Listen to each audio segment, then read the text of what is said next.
The McDonald's dining area buzzed with laughter, chatter, and the smell of fresh fries. It was Friday evening, and the restaurant was packed with high school students unwinding after a long week. In the corner, a girl sat alone at a small table, quietly unwrapping her burger. Her name was Lily. She was new in town, soft-spoken and painfully shy. She wore a plain hoodie and kept her eyes low, hoping no one would notice her. But in a place filled with noise and energy, her silence made her stand out. Across the room, a group of 5 teenagers noticed her. They were the kind who thrived on making others uncomfortable. Loud, popular, and always looking for their next target. One of them smirked, whispering to the others while pointing at Lily. Before she could take her second bite, they surrounded her table, like vultures. "Hey, new girl." One of them sneered, eyeing her tray. "Didn't know McDonald's started feeding strays." The others laughed cruelly. Lily froze, her hands trembling slightly as she tried to ignore them. But ignoring bullies never worked. It only made them bolder. Another boy grabbed a fry from her tray and tossed it at her face.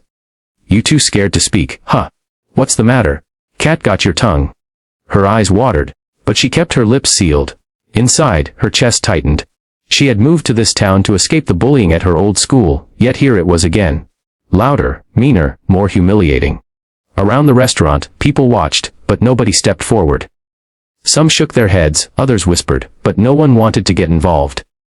Then, one of the bullies shoved her burger onto the floor, stomping it flat with his sneaker. "Oops. Guess you're not eating tonight," he said with a smirk. The group roared with laughter, thinking they had broken her completely.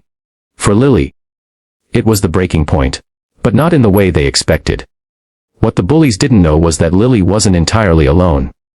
Sitting a few tables away was her older brother, Daniel, a former high school athlete who had just come back from serving in the military.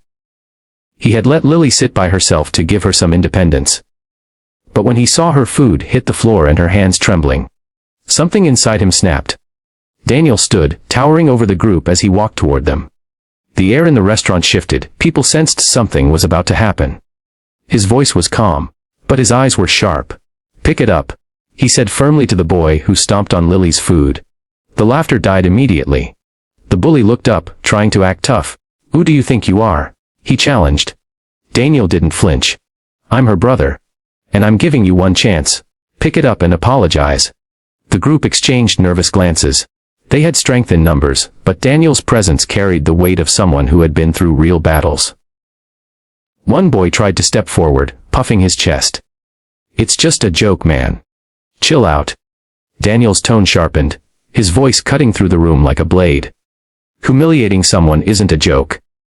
Tying your worth to how small you can make someone else isn't funny. Now say sorry, because if you don't, you'll regret it. The leader of the bullies hesitated, but the pressure was too much. With everyone in the restaurant staring, their arrogance crumbled. Slowly, the boy bent down, picked up the flattened burger, and muttered, "Sorry." The others followed, their voices shaky, apologizing to Lily one by one. Their faces flushed red, not from anger, but from shame. Daniel turned to his sister, gently placing a hand on her shoulder. "You okay?" he asked softly. Lily nodded, wiping her tears though her voice trembled. "I just wanted to eat in peace." The restaurant, which had been silent through the confrontation, erupted in quiet applause. Strangers smiled at Lily, some even offering to buy her a fresh meal. For the first time she felt like people were on her side. The bullies, meanwhile, slinked out of McDonald's, their pride shattered. They had come to humiliate a shy girl, but instead, they had exposed their own weakness. Word spread quickly through school and town. How 5 bullies were humbled in front of everyone at McDonald's. From that day on, Lily walked the halls a little taller. She wasn't magically cured of her shyness, but she knew she wasn't powerless. She had her brother's protection, and more importantly, she had found courage within herself. The bullies avoided her, their egos bruised, but Lily no longer lived in fear of their words or actions. The lesson was clear. Not just for the bullies, but for everyone who witnessed its strength isn't about numbers, volume, or cruelty. Real strength is standing up for someone who can't. And for the 5 bullies who thought they could pick on the shy new girl at McDonald's, their instant regret would haunt them long after that night.